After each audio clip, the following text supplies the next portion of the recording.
Hello, my name is Adam, and this is Cristina. and we just want to do a quick video.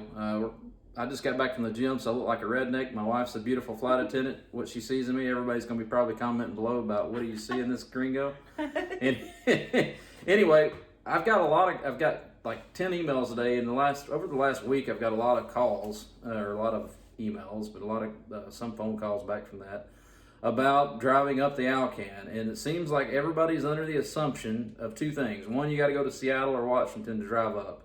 That's probably the worst way you can go in the wintertime. And two, what is it like driving in the winter? I heard from several people today they were worried about their wife driving up in the winter. My beautiful wife here is from southern Mexico in the state of Veracruz, and she lived in Southern California and Las Vegas, and before I imported her to Montana. So she was not a avid snow driver for the longest time. Am I right? You're right, but I lived in Bismarck.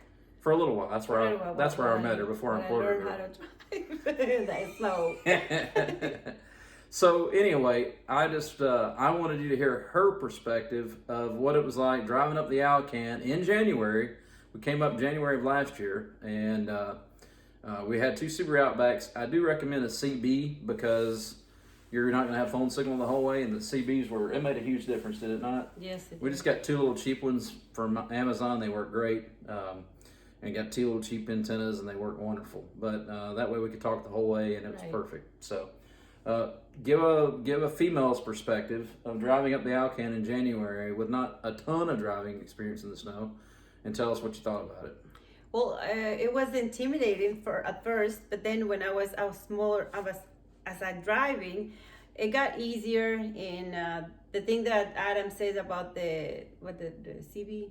Yeah, the CV, being able to talk with each other. It's so easy because that way, you don't feel like you're by yourself, and you just kind of relax. And if you have any doubts or any problem, or you're feeling stressed, whatever, you just pull over and relax. But usually that was not our case because it was nice. I mean, I was scared a little bit almost at the very end of the drive. That was right before we got into Palmer's, the only place you slid. Yeah, but it wasn't that bad. I mean, still hit brakes. That's my advice. Never hit brakes. It's easy for him to say it. I am crazy.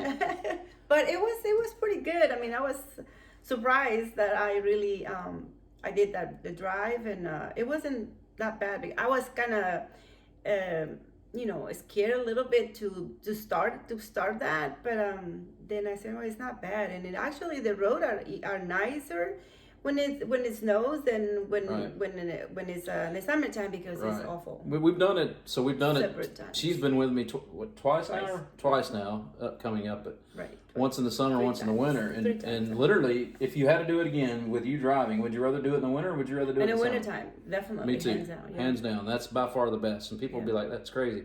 No, What is your suggestion on snow tires? Because I'd rather hear people hear it from me rather hear from you than me. What's your suggestion on snow tires? Yeah, you do need snow tires, and the good ones. I agree. They make a huge difference. Yes.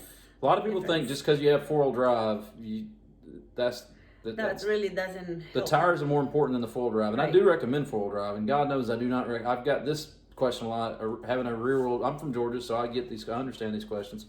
Having a rear-wheel drive vehicle like a Ford F-150 2-wheel drive, you want to get rid of it down there. It's not going to be worth anything up here anyway. But I don't recommend coming up here with a rear-wheel drive car. I really don't. But as far as tires, snow tires are worth it. Yes. Would you agree? They make a huge difference. And you gotta take your time, because there's no point of rushing and trying to be there on time or whatever. No, just that's my experience, and it really it's great when you enjoy the view. It's really pretty. It's really nice ride. That's the point of it, to enjoy what you do. Right. But we took our time. We talked on the CB. I went first, and then she followed behind me. And we actually had a great time with it. And it's not as bad in the winter. To be honest with you, it's way better in the winter. There's less wildlife. The roads are way smoother. Right, especially that.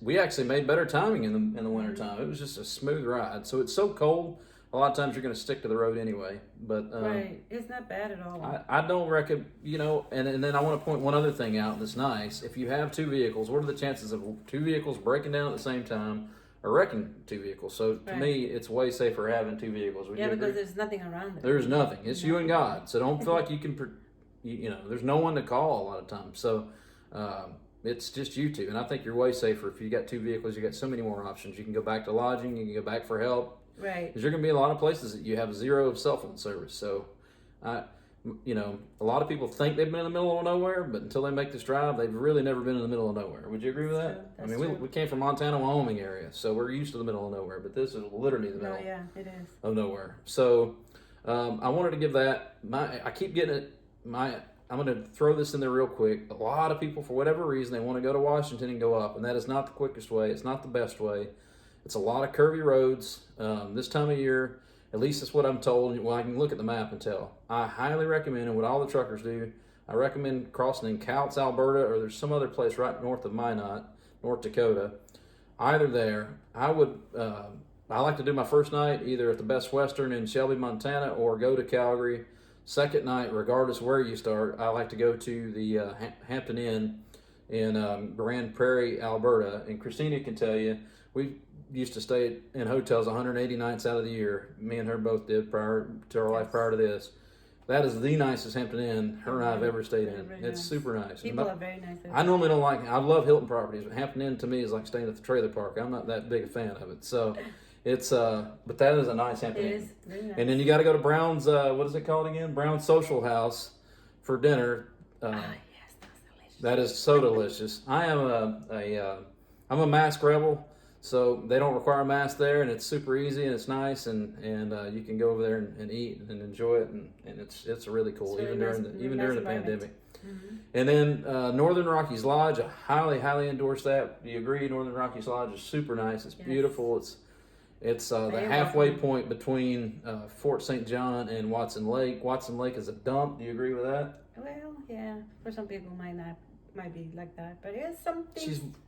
She's a lot nicer than I am, but that It's true. I didn't even stop for gas there the last time I came up. I stopped at before then at I can't think of the name of it, but anyway, and I might do a video later on gas stops too if I keep getting questions about that. And then Whitehorse was the coolest place in the world. We loved it. That was the nicest town, but they hate us U.S. citizens for whatever reason right now with all this pandemic going on. They are scared of COVID like there's no tomorrow. So. But that probably changed. I'm hearing there was a checkpoint in Watson Lake, and there used to be one in Whitehorse. They did do away with one in Watson Lake. I haven't been up in a couple months, so I can't tell you if it's. I mean, there wasn't one in Whitehorse. I can't tell you if it's still in Watson Lake, but I did hear they are letting people stay in the town now. You do not want to stay on the hotels on the highway in Whitehorse, but if you can manage to go downtown, just park down there. But they're super strict. They love to call in. The Yukon is crazy about COVID. They love to call in and report Americans. So just use your mind, be careful there. It's not like being in Alberta at the Grand Prairie where you can just walk over to the Brown Social House and have a couple of beers and eat some delicious food. And they have everything you can think of at Brown's, even vegan stuff. They have everything you can think of. We did Haynes Junction the last couple of times and it worked out okay. And then if you want to stay at Fast Eddie's in Toke, if you're tired, that's another good place. And then you'll be in Anchorage or Fairbanks, wherever you're heading to. Right. Well, I hope this video helped. I know just wanted to do a quick video. I'm getting a lot of questions about the wives driving up. I highly recommend just do it. It's a fun experience, but I do recommend getting cheap little CB so you can communicate. That made a huge difference for us. Yeah, because you don't have cell phone service through all the. Right. So, and I wanted you to hear it from a flight attendant's perspective. A flight attendant from Mexico, so she's not like some butch lady spitting tobacco out that's been chaining trucks up her whole life. I mean, this is someone with not a ton of snow driving experience that did very well, and enjoyed yourself. Am I right? I did, yeah. So, yes. So I can do it again. Absolutely. All right. Well, I hope you enjoyed this quick little video. I hope it answers a lot of questions. Again, I highly endorse Grand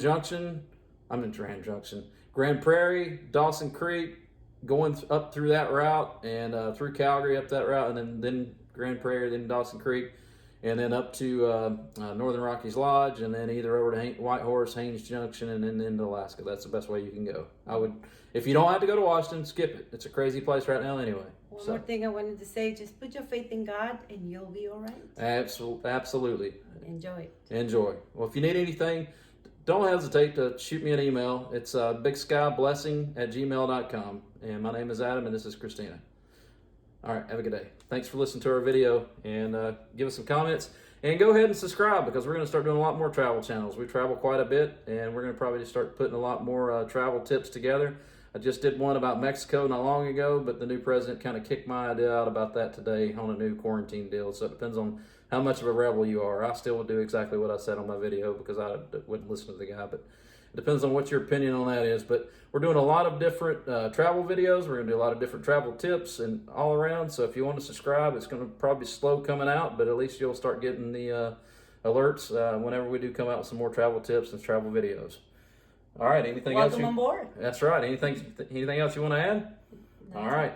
Thanks for listening to us. Have a good day. Bye.